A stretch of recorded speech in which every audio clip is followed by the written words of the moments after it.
মিঠুন তার ছেলেকে বাঁচাতে বিজেপিতে গেছে, আর শুভেন্দু নিজেকে বাঁচাতে বিজেপিতে গেছে। একজনের ছেলে ধর্ষণে অভিযুক্ত, আর একজন নিজে হচ্ছে সারদা নারদার চোর। রবীন্দ্রনাথ বেঁচে থাকলে কি তাকেও জেলে ঢোকাতেন বিজেপির বন্ধুরা? রবীন্দ্রনাথকেও জেলে ঢোকাতেন? প্রথমে তো রবীন্দ্রনাথ ঠাকুরের বড় দাড়ি দেখে আগে শুভেন্দু বলতো রোহিঙ্গা। ভোটারই যদি পচা হয়, ফেক হয়, সেই ভোটার ভোট দিয়ে যখন তোমার সরকার করছে, তাহলে সরকারটাও তো অবৈধ। তাহলে জনগণকে পরীক্ষার আগে দাঁড় করানোর আগে মোদিজি নিজে পরীক্ষা দাও, রেজিগনেশন লেটারটা লেখো, রাষ্ট্রপতির কাছে গিয়ে পদত্যাগ করো, লোকসভাটা ভাঙো, সব রাজ্যের বিধানসভা ভাঙো, এমপিদের রিজাইন দিতে বলো, তারপরে জনগণকে পরীক্ষায় দাঁড় করো। এই বিজেপি যারা করেন তারা বাংলার সবচেয়ে বড়, বাঙালি জাতির সবচেয়ে বড় কলঙ্ক, সবচেয়ে বড় গদ্দার। তার চাইতে বড় আর হতে পারে না। যারা স্বজাতির সঙ্গে বেঈমানি করে, স্বজাতির সঙ্গে বিশ্বাসঘাতকতা করে। ছোটবেলায় প্রত্যেকে পড়ে বড় হয়েছি, মায়েরাও আমাদেরকে ছোটবেলায় পড়াতেন, অয় অজগর আসছে তেরে আয়ামটি খাবো পেরে। মায়েরা ছোটবেলায় পড়িয়েছিলেন আমাদের, বাবুরাম সাপুরে কোথা যাস বাপুরে। সহজ পাঠে আমরা পড়েছিলাম, কুমোর পাড়ার গরুর গাড়ি বোঝাই করা কলসিহারি। কোন ভাষায়? বাংলা ভাষায়। আজকে সেই ভাষা বললে বিজেপি জেলে ঢুকিয়ে দিচ্ছে। আচ্ছা, বাংলা ভাষা বললে তুমি জেলে ঢুকিয়ে দিচ্ছ, বলছো বাংলাদেশি। বিজেপি নেতাদের একটু জিজ্ঞেস করুন, এই বাংলা ভাষাতেই তো আমার দেশের জাতীয় সঙ্গীত জনগণমন লেখা। রবীন্দ্রনাথ বেঁচে থাকলে কি তাকেও জেলে ঢোকাতেন বিজেপির বন্ধুরা?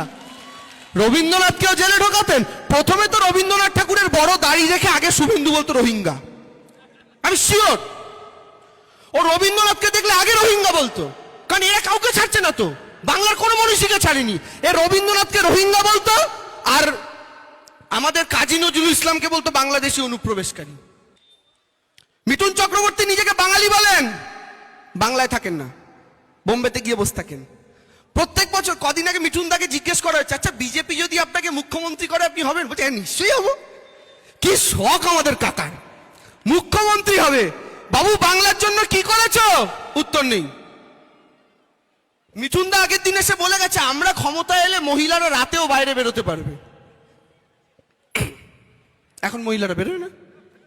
মিঠুন বাবু আপনারা এলে মহিলারা আরো বাইরে বেরোতে পারবেন না, কারণ মিঠুন বাবু আপনার ছেলে ধর্ষণের কেসে অভিযুক্ত। তাই আপনারা যদি ক্ষমতায় আসেন, আপনার ছেলের মতো প্রত্যেকটা বাড়ির বিজেপির গুন্ডারা বেরিয়ে যাবে, যারা বাঙালি মা বোনেদের রাস্তায় দেখলে তাদের আঁচলটা ধরে টানবে। এবার এসআইআর আনলো। এসআইআর কি বলছে? বলছে তোমায় প্রমাণ করতে হবে তুমি ভারতীয়। মায়েরা, দাদারা, কাকারা, জেঠুরা এখন বলছে ভোটার কার্ডে ভুয়ো ভোটার। মানে কি? মানে আপনি আমি, আমরা নাকি ভুয়া ভোটার।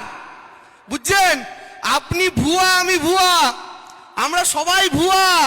আর এই ভুয়ারা মিলে ভোট দিয়ে একটা ভুয়া সরকার কেন্দ্রে বানিয়েছি। কারণ আমরা যদি ভোটার হিসাবে ভুয়ো হই, তাহলে এই ভোটারের ভোটে এখানে যে থেকে যে বিজেপির এমপি বড় পায়তারা করে বেড়াচ্ছে, তুমিও তো ভুয়ো বাবা, রিজাইন কবে করছো? এখানকার এমএলএও তো তাই, দেশের প্রধানমন্ত্রীও তাই। আরে ভোটারই যদি জালি হয়, তাহলে তো সরকারও জালি। পচা তেলে কি টাটকা খাসির মাংস হয় মা? মোদি বলছে তেলটাই পচা, আবার বলছে খাসিটা হেভি। হতে পারে না। ভোটারই যদি পচা হয়, ফেক হয়, সেই ভোটার ভোট দিয়ে যখন তোমার সরকার করছে, তাহলে সরকারটাও তো অবৈধ। তাহলে জনগণকে পরীক্ষার আগে দাঁড় করানোর আগে মোদিজি নিজে পরীক্ষা দাও, রেজিগনেশন লেটারটা লেখো, রাষ্ট্রপতির কাছে গিয়ে পদত্যাগ করো, লোকসভাটা ভাঙো, সব রাজ্যের বিধানসভা ভাঙো, এমপিদের রিজাইন দিতে বলো, তারপরে জনগণকে পরীক্ষায় দাঁড় করাও। মানুষের অনেক কাজ আছে, অনেক কাজ।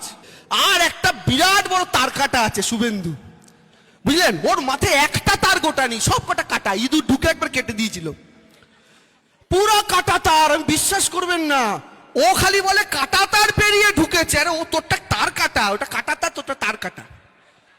কেন বলছি আমি কথাগুলো? এমনি এমনি বলি না মায়েরা, একটা কথা বুঝুন। শুভেন্দু বলছে পশ্চিমবঙ্গে 1.5 কোটি রোহিঙ্গা আছে। হলো তো? মন দিয়ে শুনবেন দাদারা মায়েরা, পুরুলিয়ার মানুষ সচেতন, শিক্ষিত মানুষ। আপনাদের এটা এ কারণে বলছি, বিজেপি নেতারা বকবক করতে হলে ওদের প্রশ্নটা করবেন। বলছে পশ্চিমবঙ্গেই নাকি 1.5 কোটি রোহিঙ্গা আছে। একটা অদ্ভুত ব্যাপার কি জানেন মায়েরা, দাদারা হাসবেন না। শুভেন্দু বলছে পশ্চিমবঙ্গে 1.5 কোটি রোহিঙ্গা আছে, কিন্তু গোটা পৃথিবীতে রোহিঙ্গা হচ্ছে 17 লাখ। মানে কি? গোটা পৃথিবীতে যে জিনিসটা 17 লাখ আছে, শুভেন্দু বলছে বাংলাতেই শুধু 1.5 কোটি। কত বড় তার কাটা হলে এটা বলা যায়, বুঝছেন? হিসাব করছেন? ছোটবেলায় শুভেন্দুকে কি শিশির জেঠু অঙ্ক শেখাতো? এই জন্য এই দশা হয়েছে। বলছে 1.5 কোটি রোহিঙ্গা, কিন্তু অদ্ভুত ব্যাপার কি জানেন?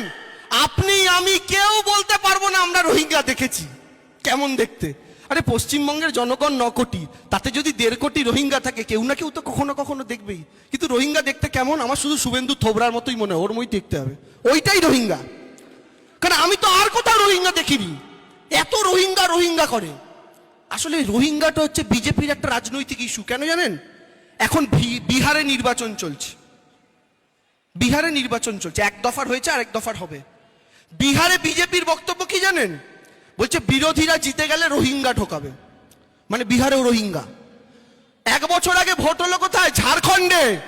বিজেপি কি বললো জানেন? বললো হেমন্ত সোরেন জিতলে রোহিঙ্গা ঢোকাবে। তার কয়েক মাস আগে ভোট হলো কোথায় জানেন? দিল্লিতে।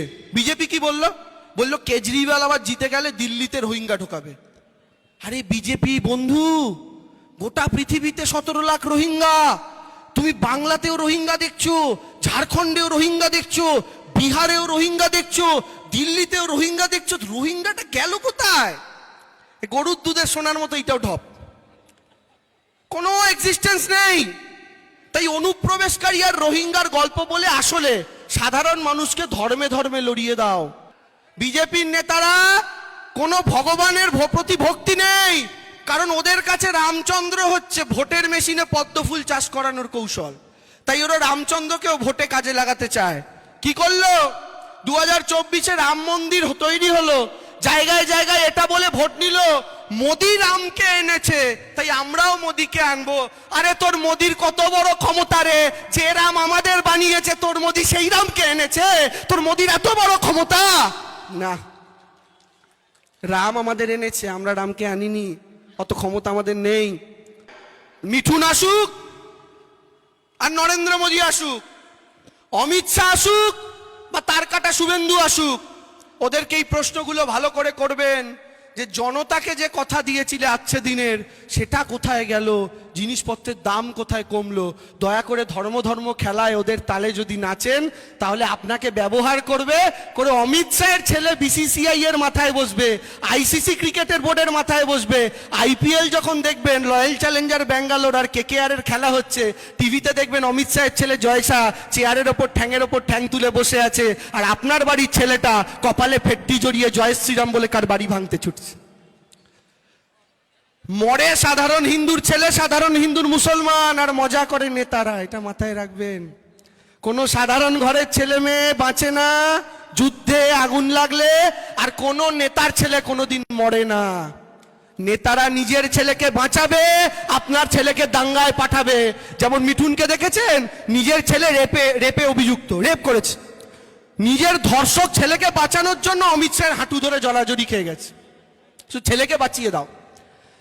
মিঠুন তার ছেলেকে বাঁচাতে বিজেপিতে গেছে, আর শুভেন্দু নিজেকে বাঁচাতে বিজেপিতে গেছে। একজনের ছেলে ধর্ষণে অভিযুক্ত, আর একজন নিজে হচ্ছে সারদা নারদার চোর। বুঝছেন?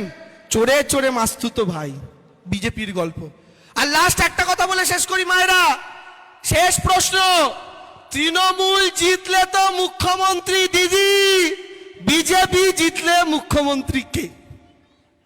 যেই বিজেপির সাথে দেখা হবে বলবেন বাবু লোকসভার সময় তো খুব জিজ্ঞেস করেছো, আমরা জিতলে মোদী প্রধানমন্ত্রী, তোরা জিতলে কে? আজকে আমরা ঘুরিয়ে একই প্রশ্ন করছি, আমরা জিতলে দিদি মুখ্যমন্ত্রী, তোরা জিতলে কে? এই প্রশ্নটা কোনো বিজেপি নেতা উত্তর দিতে পারবে না, কারণ যেই বিজেপির নেতা নাম নেবে, কেন শুভেন্দু দৌড়ে এসে দিলীপ ঘোষ লাথি মেরে ফেলে দিয়ে মাইক থেকে নিয়ে বলবে কেন বেটা আমার কি দোষ? শুভেন্দু একা মুখ্যমন্ত্রী হবে, আমার কি দোষ? যেই দিলীপ ঘোষ বলবে আমার কি দোষ, সাথে সাথে মিঠুনদার সাথে পাশে একটা বসেছিল, 3 বার হেরেছে, রাহুল সিনহা, মনে আছে? আপনার তো দোকানদার কাকারা যারা আছেন দেখেছিলেন, রাহুল সিনহা ছিল পাশে, দাঁত চিপে চিপে কথা বলে। রাহুল সিনহা ছুটে এসে বলবে বাংলায় বিজেপিটাকে আমি চেনালাম রে, আমি হব মুখ্যমন্ত্রী, দিলীপ দা আপনি নন।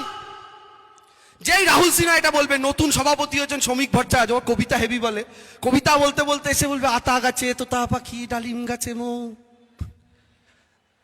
আমি হব সভাপতি, আমাকে জায়গা দে। যখন এই কথাটা বলবেন, 4 জন ছেলে হয়ে গেছে, ওদিক থেকে প্রথম ছুট লাগিয়ে কে আসবে স্টেজের দিকে জানেন? আমাদের লকেট দিদি এসে বলবে মহিলার বিরুদ্ধে মহিলা, তোমাদের বেটা ছেলেদের জায়গা নাই, আমি হব মুখ্যমন্ত্রী।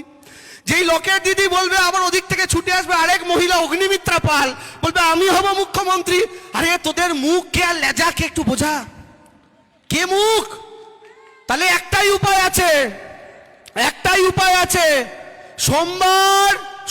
সোমবার দিলীপ ঘোষ মুখ্যমন্ত্রী, মঙ্গলবার রাহুল সিনহা মুখ্যমন্ত্রী, বুধবার তথাগত রায় মুখ্যমন্ত্রী, বৃহস্পতিবার শ্রমিক ভট্টাচার্য মুখ্যমন্ত্রী, শুক্রবার লকেট চ্যাটার্জি মুখ্যমন্ত্রী, শনিবার অগ্নিমিত্রা পাল মুখ্যমন্ত্রী, আর রবিবার ছুটির দিন, কোনো কাজ নেই, সারাদিন ল্যাথ খাবে, তাই শুভেন্দু। এছাড়া আর কোনো উপায় দেখছি না। তাই সোজা কথা, লাভ ছাড়া ক্ষতি নাই, দিদি ছাড়া গতি নাই। বাংলার মানুষ জানে দিদি তাদের অগতির গতি, দিদি একমাত্র সম্পদ, দিদির বিরুদ্ধে কোনো মুখ নাই, তাই দিদির কোনো অল্টারনেটিভও নাই। ওরা যখন 200 পারের গল্প বলবে, আমাদের দিদি তার ট্রেন নিয়ে আবার 200-র দিকে এগিয়ে যাবে। তাই নিশ্চিন্ত থাকুন, শান্তিতে থাকুন, বাংলার প্রত্যেকটা মানুষ নিরাপদ। কারণ চতুর্থবারের জন্য নবান্নের 14 তলায় কোনো বুটের আওয়াজ পাওয়া যাবে না, কান পেতে শুনবেন হাওয়াই চটি খটখট করতে করতে 14 তলার ওপরে উঠবে। নিশ্চিত করে আজ এই মাটি থেকে বলে গেলাম, নিশ্চিত করে বলে গেলাম।